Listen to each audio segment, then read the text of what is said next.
आप यूपीएससी के हिसाब से सोचें, उनके ढंग से सोचें, उनकी तरफ से सोचें, उनके स्टेक बहुत बड़े हैं। तो आपका रिस्क कोशिएंट क्या है, जो कि आपकी पर्सनालिटी का एक इम्पॉर्टेंट पार्ट होता है। क्या आप अपनी जानकारी के ऊपर विश्वस्त हैं, उसके आधार पर आप रिस्क ले सकते हैं कि नहीं।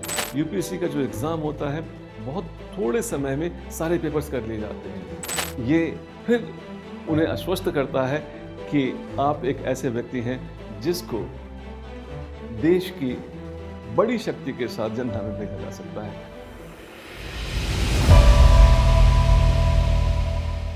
हेलो एस्पिरेंट, आज हम बात करने वाले हैं कि यूपीएससी के एग्जाम में जो सिलेक्शन होता है, why it is selection at 3 different stages.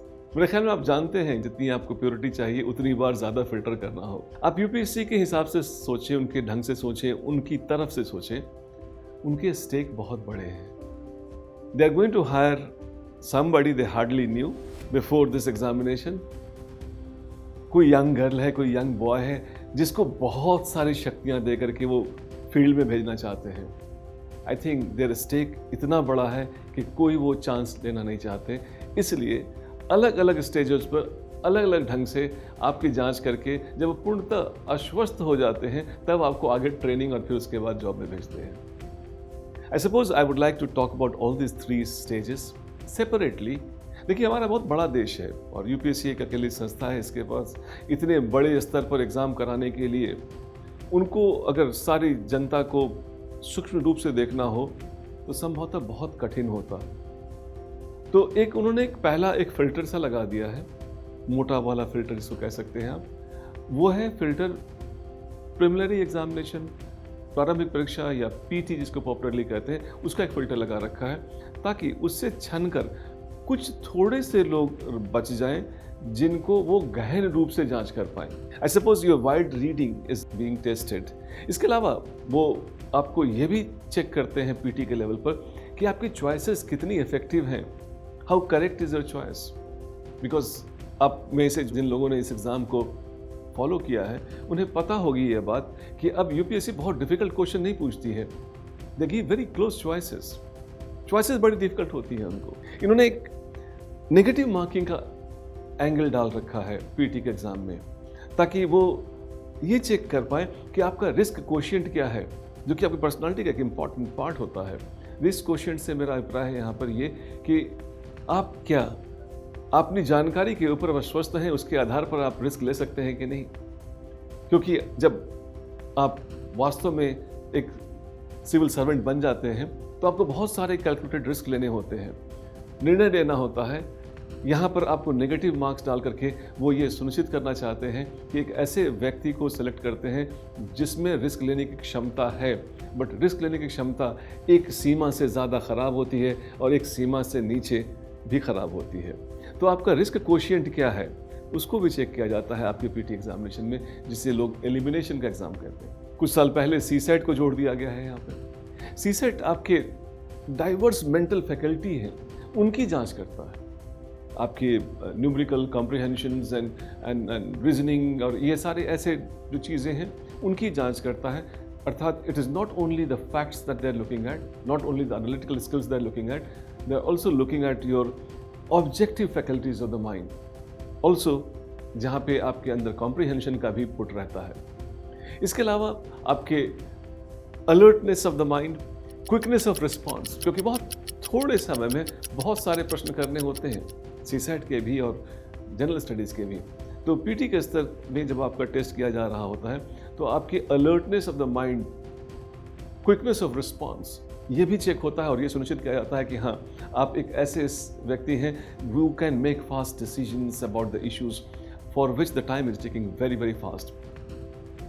अब मेंस के स्तर पर आ जाए। मेंस के स्तर पर एक बहुत ही बड़े विस्तार का आपको सिलेबस दिया जाता है।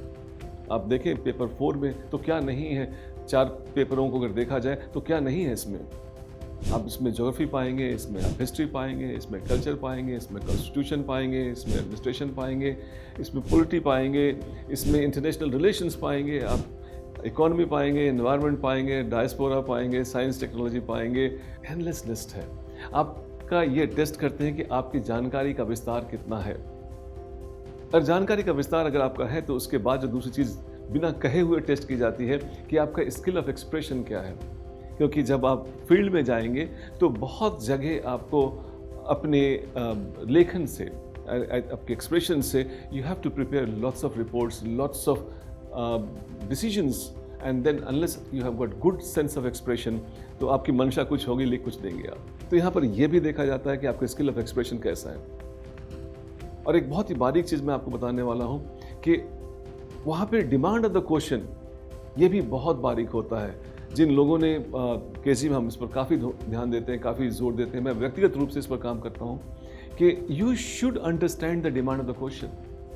कई बार तो क्वेश्चन देखने में सतह पे बहुत कुछ अलग होता है और वास्तव में जो डिमांड होता है क्वेश्चन का बहुत अलग होता है। So demand of the question is extremely vital component and lot of people do not understand that. Mains में आपका ये भी देखा जाता है कि क्या आप मांग को समझ पाते हैं कि नहीं।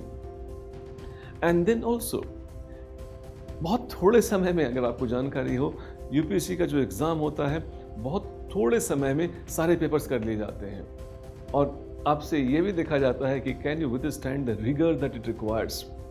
जितना आपके ऊपर जोर पड़ता है, क्या उस समय में उतने सारे फैक्ट्स को आप याद करके, रिप्रोड्यूस करके बाकियों से अच्छा कर सकते हैं कि नहीं।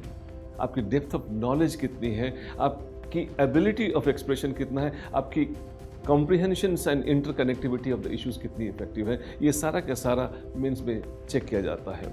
ऑल्सो अगर मैं एस्से की बात करूं, विशेष रूप से जो मेंस का एक भाग है, वहाँ पर यह देखा जाता है कि अगर प्रश्न नहीं पूछा गया है आपसे, आपको एक थीम दे दिया गया है, तो कैन यू इंडिपेंडेंटली थिंक और नॉट, और थिंक करके उसको एक्सप्रेस भी कर सकते हैं कि नहीं। सो independent thinking and expression which is an important trait of essay paper, that is also being tested. और बहुत सारे एब्स्ट्रैक्ट पेपर दे करके इसको थोड़ा और भी कठिन बना दिया गया है। मुझे कहने में आपत्ति नहीं है, इसे थोड़ा और इंटरेस्टिंग बना दिया गया है। But definitely you can't complain about it because same topic पूरे हिंदुस्तान के बच्चों को मिलता है। जब इस फिल्टर से भी आप पास कर जाते हैं तो नेक्स्ट फिल्टर जो लगा कर देखते हैं, वो फिजिकली आपको देख करके जानना चाहते हैं कि आप किस प्रकार के इंसान हैं। आपको पता होगा जब कोरोना का काल था, सारी चीज़ें बंद थी, सब कुछ बहुत डिफिकल्ट था, फिर भी उन्होंने ऑनलाइन नहीं शुरू की बात। वो फिर भी उस समय भी स्नीज गार्ड लगा करके आपको और दूसरे सारे गियर्स पहना करके, मास्क पहना करके, फिजिकली बुला करके आपने सामने बिठा करके अपने इंटरव्यू पैनलिस्ट से जांच करवाते थे कि इन्हें रिस्क तो नहीं होगा हायर करने में। मैं बार बार बोल रहा हूँ इस बात को, उनके स्टेक्स बहुत बड़े हैं, आपको बहुत ज़्यादा शक्तियों के साथ वो बाहर भेजने वाले हैं, तो वो इंश्योर करना चाहते हैं कि you are the right person. और अगर आप देखें जो तत्व लिखे गए हैं जिसकी वो परख करते हैं कि आपके अंदर मेंटल अलर्टनेस है कि नहीं, आपके अंदर क्रिटिकल पावर ऑफ असिमुलेशन है कि नहीं, आपके विचार में तर्क संगतता है कि नहीं, लॉजिकल एक्सपोजिशन है कि नहीं, जब आप कोई निर्णय लेते हैं तो उसमें संतुलन है कि नहीं। सारे प्रश्न जो पूछे जाएंगे उसमें ये सब चेक होते हैं कि variety and depth of interest है कि नहीं, आपके अंदर सोशल कोहेजन है कि नहीं, आपके अंदर एक नेतृत्व की भावना, लीडरशिप, ये सारे के सारे शब्द आपके इंटरव्यू के जो एक्सपेक्टेशन है वहाँ लिखे गए हैं। जब इससे सेटिस्फाइड नहीं थे तो उन्होंने ये भी जोड़ दिया कि इंटेलेक्चुअल एंड मोरल इंटीग्रिटी है कि नहीं। ये सारी चीज़ें जब आपकी परख लेते हैं, आपको बड़ा सा एक अंक देते हैं, 200 से ज़्यादा नंबर मिल जाता है, ये फिर उन्हें आश्वस्त करता है कि आप एक ऐसे व्यक्ति हैं जिसको देश की बड़ी शक्ति के साथ जनता में भेजा जा सकता है। आपकी उम्र से इसमें कुछ मतलब नहीं होता, आपके बैकग्राउंड से कुछ मतलब नहीं होता है, आपके जाति, धर्म, लिंग से कोई मतलब नहीं होता है, आप पर पूरा देश विश्वास करता है। और यूपीएससी एक ऐसी संस्था है जो तीनों स्तरों पर आपकी परख करके एक ऐसे व्यक्ति का चयन करती है जिसे पूरा देश जिस पर नाज कर सकता है। आप ध्यान रखें कि यूपीएससी के स्टेक्स बहुत बड़े हैं। वो एक स्टील फ्रेम ऑफ डेमोक्रेसी की सिलेक्शन कर रहे होते हैं जिसमें कोई रस नहीं लगता है, जिसके ऊपर विश्वास किया जा सकता है, और वो एक ऐसा व्यक्ति है जो केवल जानकार ही नहीं है बल्कि उसके अंदर एक भारतीय दिल धड़कता है। और ये सारी चीज़ें जब वो सुनिश्चित कर लेते हैं तो आपका सिलेक्शन करते हैं।